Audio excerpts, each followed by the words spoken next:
Hello friends, ಎಲ್ಲ ಹೇಗಿದ್ದೀರಾ? ಇವಾಗ ಮಾವಿನಕಾಯಿ ಸೀಸನ್ ಅಲ್ವಾ?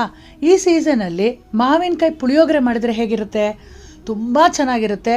ರೆಗ್ಯುಲರ್ ಆಗಿ ಅಥೆಂಟಿಕ್ ರೆಸಿಪಿ ಬಂದು ಅಯ್ಯಂಗಾರ್ ಪುಳಿಯೋಗರೆ. ಅದಕ್ಕೆ ಹುಣಸೆಹಣ್ಣು ರಸ ತೆಗೆದು ಮಸಾಲ ಪದಾರ್ಥಗಳನ್ನೆಲ್ಲ ಹಾಕಿ ಮಾಡೋಂಥದ್ದು ರೆಗ್ಯುಲರ್ ಪುಳಿಯೋಗರೆ. ಇವಾಗ ಡಿಫ್ರೆಂಟಾಗಿ ಮಾವಿನಕಾಯಿ ತುರಿ ಬಳಸಿ ಮಾಡೋಣ. ಮಾಡೋದು ಹೇಗೆ ಅಂತ ನೋಡ್ಕೊಳ್ಳೋಣ. 1 ಕಪ್ ಅಕ್ಕಿಗೆ ನಾನಿಲ್ಲಿ ಅನ್ನ ಮಾಡ್ತಾಯಿದ್ದೀನಿ. ಸೊ 1 ಕಪ್ ಅಕ್ಕಿಗೆ 2 ಕಪ್ಪು ನೀರು ಸೇರಿಸಿ ಕುಕ್ಕರಲ್ಲೇ ಡೈರೆಕ್ಟಾಗಿ ಅನ್ನಕ್ಕೆ ಇಡ್ತಾಯಿದ್ದೀನಿ. 1 ಚಿಟಿಕೆ ಅರಿಶಿನ ಪುಡಿ ಹಾಕಿ 1 ಟೀ ಸ್ಪೂನ್ ಆಯಿಲ್ ಹಾಕಿ ಕುಕ್ಕರ್ನ ಇಡಿ. 1 ರಿಂದ 2 ವಿಷಲ್ ಬಂದರೆ ಸಾಕು. ಇದು ಕುದಿ ಬಂದಾಗ ಮುಚ್ಚಳ ಮುಚ್ಚಿ ವಿಷಲ್ ಇಡಿ. ಆವಾಗ ಸಾಫ್ಟಾಗಿ ಚೆನ್ನಾಗಿ ಬೆಂದಿರುತ್ತೆ. ಈ ಅನ್ನ ಆಗೋಷ್ಟೊತ್ತಲ್ಲಿ ನಾವು ಮಸಾಲ ಪದಾರ್ಥನ ಹುರಿದು ಪುಡಿ ಮಾಡ್ಕೋಬೇಕು. ಒಂದು ಕಡಾಯಿ ಇಟ್ಬಿಟ್ಟು 1 ಟೀ ಸ್ಪೂನ್ ಕಡಲೆಕಾಯಿ ಎಣ್ಣೆ ಹಾಕಿ 1 ಟೇಬಲ್ ಸ್ಪೂನ್ ಕಡಲೆಬೇಳೆ, 1 ಟೇಬಲ್ ಸ್ಪೂನ್ ಉದ್ದಿನಬೇಳೆ, 2 ಟೇಬಲ್ ಸ್ಪೂನ್ ಧನಿಯಾ, 1 ಟೀ ಸ್ಪೂನ್ ಮೆಣಸು, 1/4 ಟೀ ಸ್ಪೂನ್ ಮೆಂತ್ಯ, 7 ರಿಂದ 8 ಬ್ಯಾಡಗಿ ಮೆಣಸಿನ್ಕಾಯಿ, 2 ಗುಂಟೂರು ಮೆಣಸಿನ್ಕಾಯಿ, 1 ಟೇಬಲ್ ಸ್ಪೂನಷ್ಟು ಬಿಳಿ ಎಳ್ಳು, 1 ಚಿಟಿಕೆ ಇಂಗು, ಸ್ವಲ್ಪ ಕರ್ಬೇವಿನ ಸೊಪ್ಪು ಎಲ್ಲ ಹಾಕಿ ಒಂಬಣ್ಣ ಬರೋವರೆಗೂ ಹುರ್ಕೊಳ್ಳಿ.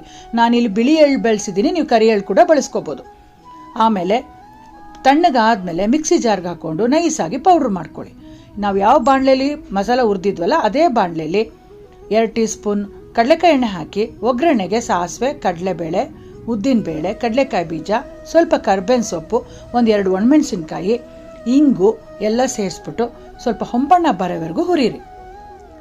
ಒನ್ಸ್ ಒಗ್ಗರಣೆ ರೆಡಿ ಆದಮೇಲೆ 1 ಕಪ್ಪಷ್ಟು ಮಾವಿನಕಾಯಿ ತುರಿನ ಸೇರಿಸ್ಕೋಬೇಕಾಗತ್ತೆ. ಮಾವಿನಕಾಯಿ ತುರಿ ಬಂದು 1 ಕಪ್ಪು ಅನ್ನಕ್ಕೆ 1 ಕಪ್ಪು ಮಾವಿನಕಾಯಿ ತುರಿನ ಅಳತೆ ಹಾಕ್ಬಿಟ್ಟು ಸ್ವಲ್ಪ ಚೆನ್ನಾಗಿ ಬೇಯಿಸ್ಬೇಕು, ಅಂದರೆ ಹುರಿಬೇಕು. ಮಾವಿನಕಾಯಿ ತುರಿ ಎಲ್ಲ ಸಾಫ್ಟ್ ಆಗಬೇಕು. ಈಗ ರುಚಿಗೆ ತಕ್ಕಷ್ಟು ಉಪ್ಪು ಹಾಕಿ 1 ಟೇಬಲ್ ಸ್ಪೂನಷ್ಟು ಬೆಲ್ಲದ ಪುಡಿ ಸೇರಿಸಿ ಹುರಿದಿಟ್ಕೊಂಡಿದ್ದಂಥ ಮಸಾಲ ಪುಡಿನ ಸೇರಿಸಿ ಸ್ವಲ್ಪ ಫ್ರೈ ಮಾಡಿ. ಎಣ್ಣೆ ಸ್ವಲ್ಪ ಜಿಣುಕ್ತಾ ಬಂದಾಗ ಒಂದು ಸ್ವಲ್ಪ ನೀರು ಸೇರಿಸಿ, ಅಂದರೆ 1/4 ಕಪ್ಪಷ್ಟು ನೀರು ಸೇರಿಸಿ ಮಾವಿನಕಾಯಿ ತುರಿ ಎಲ್ಲ ಚೆನ್ನಾಗಿ ಬೇಯಬೇಕು, ಮಸಾಲ ಎಳ್ಕೋಬೇಕು. ಅಲ್ಲಿವರೆಗೂ ಹುರಿಯಿರಿ.